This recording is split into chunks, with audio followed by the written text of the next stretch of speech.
नमस्कार। अगर राजस्थान में शिक्षक बनने का सपना देख रहे हैं तो ये खबर सीधे आपके लिए है।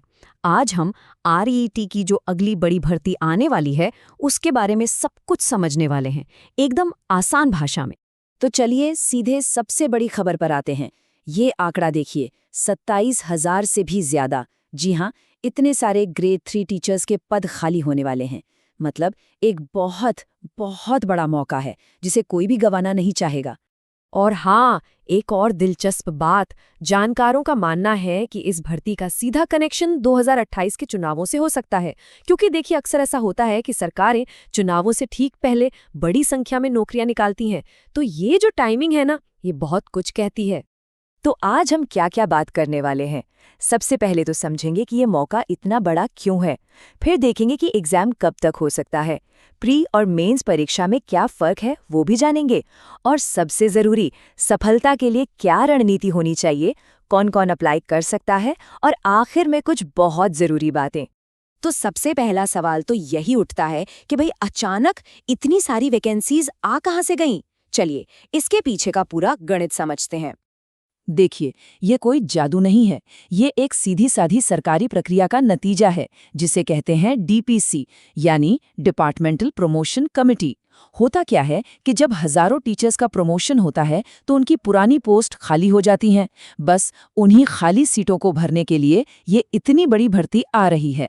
ठीक है, तो अब ये तो समझ आ गया कि भर्ती आएगी, लेकिन कब? तैयारी के लिए कितना वक्त मिलेगा? चलिए पूरे टाइमलाइन पर एक नजर डालते हैं कि आगे का रास्ता कैसा दिखने वाला है। और यहाँ एक बात साफ समझ लीजिए, ये कोई छोटी मोटी दौड़ नहीं है, ये पूरी मैराथन है।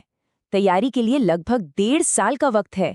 मतलब 2026 के आखिर में प्री एग्जाम होगा, फिर 2027 के बीच में मेंस, और ज्वाइनिंग होते होते 2028 की शुरुआत हो जाएगी। अच्छा, तो सिलेक्शन प्रोसेस के दो पड़ाव हैं, प्री और मेंस, और ये दोनों एक दूसरे से बिल्कुल अलग हैं। इनको ठीक से समझना बहुत जरूरी है। तो चलिए देखते हैं। जो पहली परीक्षा है यानी प्री एग्जाम, वो बस एक क्वालिफाइंग पेपर है। समझ लीजिए एक एंट्री पास जैसा।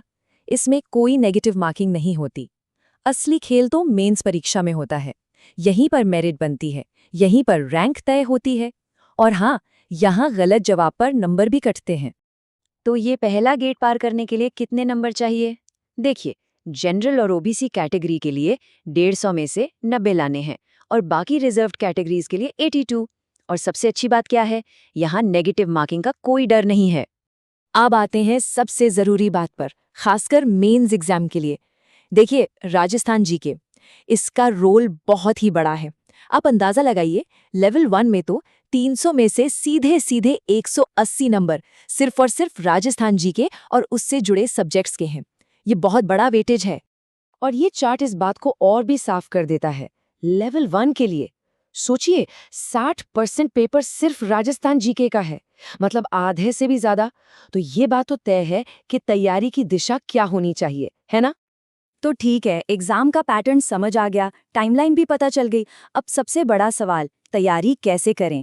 इस मैराथन को जीतने की सही स्ट्रैटेजी क्या हो सकती है? चलिए इस पर बात करते हैं। अक्सर हम लोगों की एक आदत होती है, आग लगने पर कुआं खोदना। मतलब जब तक नोटिफिकेशन नहीं आएगा तब तक तैयारी शुरू नहीं करेंगे। लेकिन साफ साफ बता दूं, इस एग्जाम में ये आदत बहुत भारी पड़ेगी। अगर नोटिफिकेशन का इंतजार किया तो समझ लीजिए कि दौड़ में पहले ही बहुत पीछे हो गए। तो सफलता के लिए बस 3 बातें गांठ बांध लीजिए। पहली, तैयारी आज से अभी से शुरू करनी है। दूसरी, अपना फोकस तय करना है कि L1 की तैयारी कर रहे हैं या L2 की। और तीसरी, लगातार प्रैक्टिस, क्योंकि पेपर लंबा होगा तो स्टैमिना बनाना बहुत जरूरी है। बस यही जीत का फॉर्मूला है। इसको थोड़ा और आसान कर देते हैं। अगर कोई लेवल 1 की तैयारी कर रहा है तो उसका पूरा फोकस, मतलब पूरा का पूरा फोकस राजस्थान जीके पर होना चाहिए, क्योंकि 180 नंबर यहीं से आने हैं। और जो लेवल 2 वाले हैं उन्हें बैलेंस बनाना होगा अपने मेन सब्जेक्ट और राजस्थान जीके के बीच। दोनों ही बराबर के जरूरी हैं।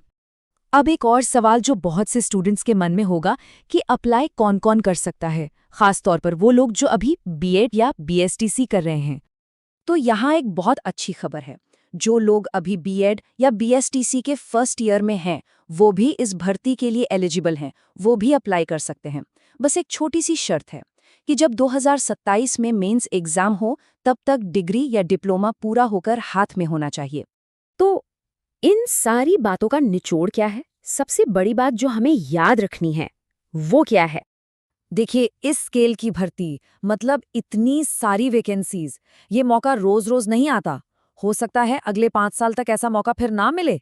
ये एक लंबी रेस है और इसमें वही जीतेगा जो आज से, अभी से एक सही स्ट्रैटेजी के साथ तैयारी शुरू करेगा। तो अब रास्ता भी साफ है और मंजिल भी सामने दिख रही है। सवाल बस एक ही बचता है कि इस मौके को हकीकत में बदलने के लिए कमिटमेंट कितना है।